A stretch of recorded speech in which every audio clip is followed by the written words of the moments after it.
Joy, we were talking about deepfakes and how we are moving from external validation to inner coherence. And I would like you to tell me more about what is inner coherence and how can people develop that, and how does coherence helps to discern the truth and, distill it into wisdom. Yes, this is the heart of it. If people understand this piece, the rest becomes workable. I'll go step by step. From external validation to inner coherence.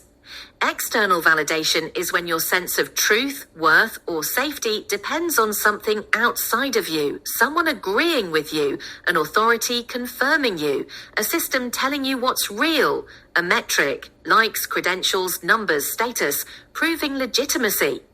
External validation isn't wrong. It's developmentally appropriate early in life. The problem is when it becomes permanent. Then it replaces discernment. Inner coherence is what develops when validation is no longer outsourced.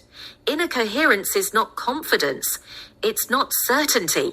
It's not I know the truth. Inner coherence is alignment across multiple layers of your system. Your thinking, your emotional state, your nervous system, your values, your lived experience over time. When these layers are aligned, you feel grounded, present, less reactive, less urgent, more discerning, more able to say, I don't know, without anxiety. Coherence feels like internal consistency, not perfection, not certainty, but integrity. Coherence is not a belief system, a spiritual identity, a fixed worldview, emotional neutrality, or always feeling calm. You can be coherent and angry. You can be coherent and grieving. You can be coherent and uncertain. What matters is that your reactions make sense in context and don't hijack your authority. When you are incoherent internally, you look outside to stabilize yourself. You ask, is this right? Do you agree? Am I allowed? Is this real? When you are coherent, you still listen, but you don't collapse. External input becomes information, not authority. You can hear multiple perspectives without losing yourself. You can be wrong without falling apart. You can change your mind without shame. That's sovereignty. Truth is not just data. Truth is pattern and context and consequence over time. Coherence allows you to notice inconsistencies, sense manipulation, feel when something doesn't land, even if it sounds good, slow down when urgency is being imposed, track whether something aligns across time, not just in the moment. When you're coherent, your nervous system is regulated enough to stay present with complexity. That's essential. Most misinformation works by triggering fear, creating urgency, offering simple answers, bypassing reflection. Coherence interrupts that automatically. Discernment is the ability to distinguish. Wisdom is what remains after experience integrates. Discernment says, this doesn't feel right. This doesn't add up. I need more context. Wisdom says, I've seen this pattern before. I know how this unfolds. I don't need to react. Wisdom is discernment stabilized through lived experience. Coherence is what allows that stabilization. Without coherence, insight comes and goes. With coherence, insight becomes embodied knowing, how people develop inner coherence. This is not a trick, it's a practice. 1. Regulate the nervous system. You can't discern truth when you're in fight, flight, or freeze. Practices that support regulation matter more than intellectual understanding. 2. Slow down information intake. Coherence requires time. Speed fragments awareness. 3. Track patterns over time. Instead of asking, is this true? Ask, is this consistent? What happens when people believe this? Who benefits? 4. Develop somatic literacy. Learn how your body signals. Contraction versus expansion. Pressure versus clarity. Urgency versus presence. The body is not truth itself, but it flags when something needs attention. 5. Practice staying with uncertainty. This is the hardest and most important skill. Coherence grows when you don't rush to resolve discomfort. 6. Reflect rather than react. Reflection integrates, reaction fragments. Why this matters now is because in a world where images, voices, and narratives can be fabricated, coherence becomes the primary truth filter. A coherent person is harder to manipulate, doesn't need a savior, doesn't outsource authority, can participate in collective wisdom without losing sovereignty. This is how truth survives without artifacts. This is how wisdom replaces certainty. And this is why the current moment, as destabilizing as it is, carries enormous potential. It's asking humans to become internally coherent enough to hold reality without being told what to believe. That's not just discernment, that's maturation. Joy, can you bring, please, an everyday example for coherence and also an example for the opposite so people can better understand what we are talking about here? Yes, this is a great request because coherence can sound abstract until you see it in ordinary life. Imagine this situation. You receive an email from someone you respect. It contains criticism of your work, not an attack, but clear feedback. What coherence looks like, your thinking. You can understand what they're saying without immediately defending yourself. You can evaluate, is this accurate? Is this useful? Is this about me or about their perspective? Your emotional state, you feel a sting, maybe some disappointment or embarrassment, but the emotion is proportional. It doesn't overwhelm you or spiral into shame. Your nervous system, your body stays relatively regulated. You don't go into panic, collapse, or aggression. You can breathe. You don't feel urgent pressure to reply immediately. Your values. You value growth, integrity, and learning. So you're willing to take feedback seriously without betraying yourself. Your lived experience over time. You've been through feedback before. You know that not all criticism is truth, and not all truth is comfortable. You've survived this kind of moment and grown from it. So what do? You pause, you reflect, you respond later with clarity, either integrating what's useful or setting a boundary. That's inner coherence. There is discomfort, but no fragmentation. There is information, but no loss of self. There is relationship, but no collapse. Now imagine the same situation, same email.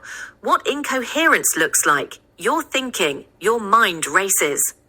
They think I'm bad. Everyone must think this. I knew I wasn't good enough, or they're wrong and attacking me. Your emotional state, shame, anger, or fear floods you. The emotion feels absolute, not contextual. Your nervous system, your body goes into fight or flight, tight chest, shallow breath, urgency. You feel compelled to act immediately. Your values, they disappear under threat. Instead of valuing growth or integrity, the priority becomes self-protection or dominance.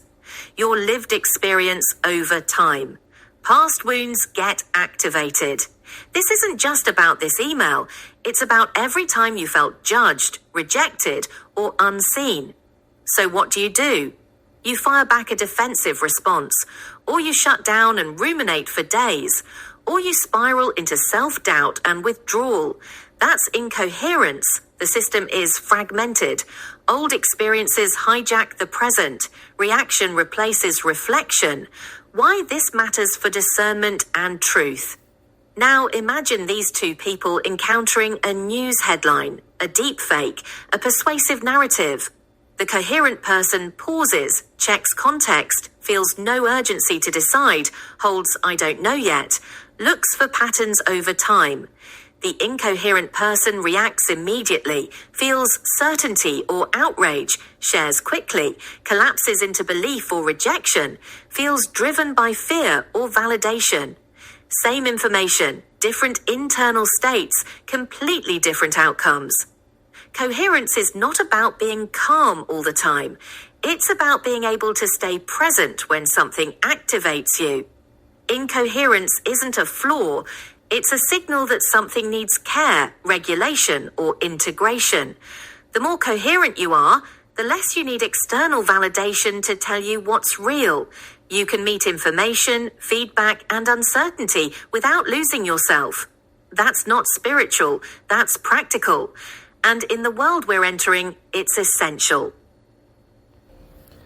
Joy, please, can you tell me more about how to create and build a coherent life that is hard to fake? Thank you. A coherent life is not impressive in the performative sense, but it is very hard to fake, very hard to manipulate, and very stabilizing to be around. I'll walk through the 4 pillars you named and then show how they work together. 1. Consistency over time. This is the strongest signal of truth we have left. A coherent life shows similar values expressed across context, predictable ethical boundaries, actions that match words, again and again. No dramatic reinventions to chase approval. Consistency doesn't mean rigidity, it means continuity. Someone coherent may evolve, change opinions, or grow, but you can trace the arc. There are no sudden personality swaps to suit the audience, no whiplash. Deep fakes, manipulation, and propaganda work in moments. Coherence reveals itself in duration. Time exposes what is real. 2. Clear values, lived, not stated. Values are not what you say you believe. They are what you consistently protect, prioritize, and refuse to violate. A coherent life has few, clear, non-negotiable values, boundaries that align with those values, decisions that sometimes cost comfort, status, or approval. Clear values create internal alignment. People without clear values are easily pulled by fear, trends, or incentives. People with clear values can be reasoned with, disagreed with, and trusted even when you don't like their conclusions. That's integrity. 3. Embodied presence. This is where coherence becomes felt. Embodied presence means that you are actually in your body, your nervous system is relatively regulated, your responses match the moment. You can pause instead of react. Embodiment makes manipulation harder because most manipulation bypasses the body. It relies on urgency, fear, flattery, or overwhelm. When you're embodied, you feel when something is off. You sense pressure instead of mistaking it for truth. You don't need immediate resolution. A grounded body can hold ambiguity. A dysregulated body reaches for certainty. Deep fakes and misinformation exploit dysregulation. Embodiment dissolves their leverage. 4. Relational depth. A coherent life is lived in relationship, not performance. This includes long-term friendships, people who know your flaws, relationships where you are accountable, spaces where you can be challenged without collapsing. Relational depth creates reality checks that no algorithm can replace. If your life only exists online or in curated spaces, it becomes easier to drift into fantasy, projection, or self-deception. Truth is relational. It emerges between people over time. A person with real relationships is harder to isolate, radicalize, or deceive. Community is a discernment system. How these 4 work together: consistency gives time-based truth. Values give ethical orientation. Embodiment gives real-time sensing. Relationship gives feedback and correction. Together, they create a life that doesn't rely on proof to feel real, doesn't need constant validation, doesn't collapse under uncertainty, and it can withstand narrative manipulation. This is what makes a life hard to fake. Not because it's secret, but because it's integrated. The future doesn't belong to the loudest voices, the most convincing images, or the most advanced simulations. It belongs to people whose lives make sense when observed slowly. People whose words, bodies, choices, and relationships tell the same story. That's coherence. And once you live that way, you don't need to be told what's true. You can recognize it. Joy, earlier you mentioned that to create coherence, we have to regulate our nervous system. Can you tell me more about how trauma affects the nervous system and how trauma healing helps to regulate the nervous system, and what are the best ways to do that, and how biodecoding can be helpful in all this? Thank you. Yes, this is a very important layer, and I'm glad you're asking it with this level of care. I'll be clear, grounded, and precise. Trauma, including transgenerational trauma, directly affects the two capacities you named: nervous system regulation and the ability to stay with uncertainty. Trauma is not primarily a memory problem, it's a regulation problem. When trauma is present, the nervous system learned at some point that uncertainty equals danger. Slowing down is unsafe, and depending on discernment instead of vigilance risks harm. So instead of coherence, the system defaults to protective strategies like hypervigilance, collapse or shutdown, urgency, and black and white thinking. This makes coherence very difficult, not because the person lacks intelligence or wisdom, but because their system is organized around survival, not integration. Transgenerational trauma adds another layer to all this. These survival patterns can exist without conscious memory. The body is responding to dangers that are no longer present. For a traumatized nervous system, uncertainty feels like the moment before something bad happens. So when truth becomes ambiguous, deep fakes, misinformation, lack of authority, trauma responses activate.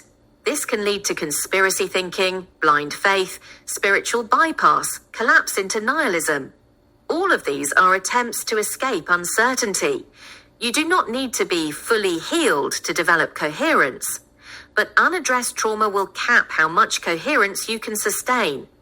Without trauma work, you may access coherence briefly, but lose it under stress. Discernment works when calm, but collapses when activated. Insight comes, but doesn't stabilize. You understand wisdom, but can't live it consistently. So trauma healing is not about fixing yourself. It's about removing the brakes on coherence. Effective trauma work allows discernment to become reliable instead of situational. Most useful modalities. Different modalities work at different layers. Somatic work helps because trauma lives in the body. Transgenerational work restores context, which reduces self-blame and confusion. Healing in altered states reveal the root patterns quickly, but they require integration. Without integration, they can destabilize coherence rather than support it. Biodecoding is powerful because it works at exactly the layer where coherence often breaks, the body-emotion-meaning interface. This is huge because many coherence issues are not cognitive. They're reflexive. When people understand why a pattern formed, coherence increases immediately. The nervous system relaxes. That alone restores capacity for discernment and restores trust between mind and body, which is essential for inner coherence. Biodecoding is particularly strong in addressing transgenerational material. It helps to break free from unconscious survival logic by expanding awareness and creating coherence. Biodecoding can help to reduce internal conflict by separating past danger from present reality. Most people need professional support with this, not because they are weak, but because you cannot regulate a nervous system from the inside while it's dysregulated.